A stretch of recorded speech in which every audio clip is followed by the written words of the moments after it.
Skończył się najlepszy rok mojego życia. Mam nadzieję, że dotychczasowego. Wyprodukowałem w 2017 roku blisko 300 filmów i mam nadzieję, że wam one dostarczyły sporo rozrywki. Powspominajmy sobie, co się działo przez te 12 miesięcy.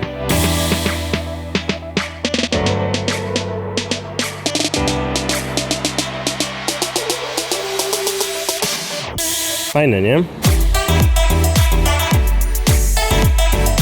Styczeń zacząłem od wyjazdu do Kobe, gdzie zrealizowaliśmy film dla naszego największego dotychczasowego klienta. Nakręciłem wywiad z Takemaro, Japończykiem świetnie mówiącym po polsku. Jest pytanie, czy lubisz ramen? Oczywiście. Pękło 500 000 subów na kanale vlogowym. Jeździłem na nartach po japońskich Alpach. Napadało śniegu, jakby więcej nie mogło. W ogóle jeszcze piździ jak w Kieleckim. Nagrałem dokument o ceremonii Bitwy Ognia. I poleciałem na Hokkaido spotkać się z polskimi skoczkami narciarskimi, oglądać rzeźby lodowe i poznać historię Bronisława Piłsudskiego. W dzisiejszych trendingach jesteś prawie tak wysoko jak żul udający Makłowicza. To mam traktować jako komplement. Spędziłem 2 tygodnie ucząc się technologii projection mappingu. Zabiłem gimbusa. Poleciałem do Szanghaju, żeby kręcić serię podróżniczą z Weroniką. Nasza dyskusja porównująca Chiny i Japonię stała się jednym z najpopularniejszych filmów w tym roku. Nie wiem, masz na to jakąś odpowiedź? Jaka jest najdziwniejsza rzecz w Chinach? Nagrałem film o bieganiu w parku jogi, który został zobaczony przez ludzi z New Balance i którym wpadł pomysł, że skoro mówię I to chodzi o to, żeby pokonać samego siebie. to pomogą mi przygotować się do maratonu. Zmontowałem film z Szanghaju pod tytułem Ciekawość. Kanał vlogowy przebił subskrypcjami kanał komediowy. Polecieliśmy z Kasią na Grenlandię, gdzie spędziliśmy tydzień z inuickimi myśliwymi. Dronowałem góry lodowe, mając ciarki na plecach. Mietczyński dołączył do mnie jako drugi stały prowadzący Zapytaj Beczkę. Czyli tak w sumie to nie masz racji. Poleciałem na Islandię, poznałem tam Weronikę i Arka. Zobaczyliśmy jedne z najpiękniejszych miejsc na ziemi. To się w pale nie mieści, jaki to jest widok. Prosto z Islandii poleciałem do Poznania, gdzie spotkałem się z widzami. Poszedłem na Pyrkon przebrany za samego siebie. Poszedłem za Dwasterem i Sajfanem zwiedzać kanały pod miastem. Odpoczywałem w Krakowie. Spędziłem majówkę z przyjaciółmi pod Opolem. W Bieszczadach zakradłem się pod grupę dzikich żubrów. Przepraszam bardzo, ale dlaczego pan tutaj kameruje? Spędziłem weekend zwiedzając Kopenhagę z Ewą. Spotkałem się z Rezim, Ewą, Mieciem.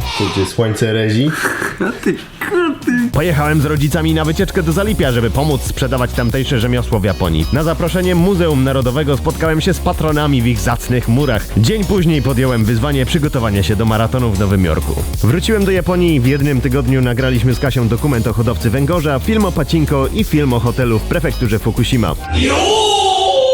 Skończyłem 32 lata, kupiłem sobie nowy aparat w prezencie. Emil dołączył do naszego japońskiego studia. W teście DNA wyszło mi, że jestem etnicznie w 90% Polakiem. Zaczęliśmy nagrywać studyjny program The Waga Pies, który okazał się całkiem niezłym sukcesem w Stanach. Zrobiłem poradnik o medytacji, film o japońskich lolitach, zdokumentowałem Tajfun, Mem Familia i Fangoten prowadzili zastępstwo w Zapytaj Beczkę. Zacznijcie robić coś pożytecznego wreszcie.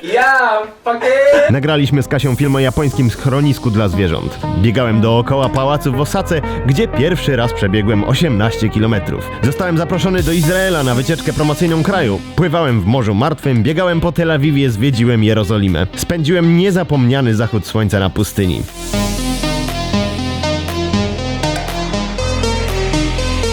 Poleciałem do Hongkongu, gdzie ćwiczyłem latanie dronem pod okiem moich ulubionych instagramerów na świecie. Wyszedłem z Maćkiem na Lions Rock. Żyjemy?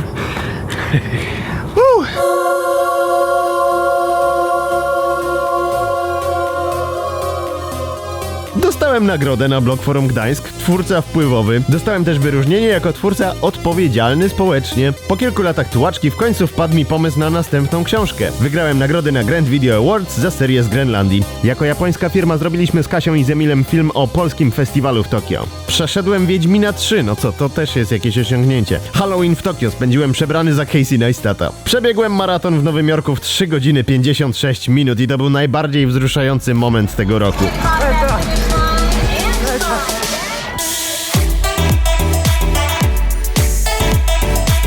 Spędziłem blisko miesiąc vlogując w Nowym Jorku, gdzie po kilku tygodniach udało mi się poczuć jak u siebie. Poczułem familiarne miasto. Wróciłem do Japonii, gdzie jako Tofu Media spędziliśmy 2 tygodnie pracując nad reklamówką linii lotniczych do amerykańskiej telewizji. Zrobiłem film o sukcesie Supreme w Japonii. Zwykła bluza z kapturem. Jej cena w tym momencie na aukcjach internetowych to jest około $1500. Wystawiłem medal z maratonu na orkiestrę. Pluszowe pierożki podbiły serca widzów po raz kolejny. Polecieliśmy z Kasią do Londynu, żeby pracować nad naszym pierwszym wspólnym filmem krótkometrażowym. I przy okazji spędzić święta z jej rodziną.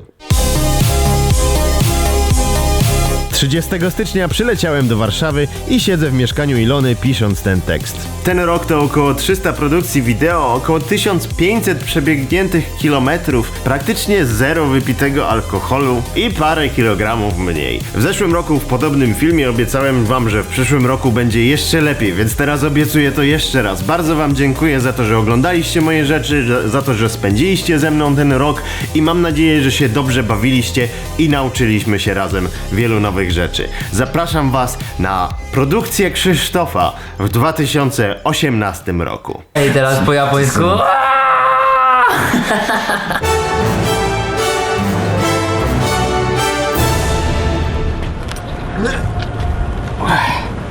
To ja byłem przez cały czas.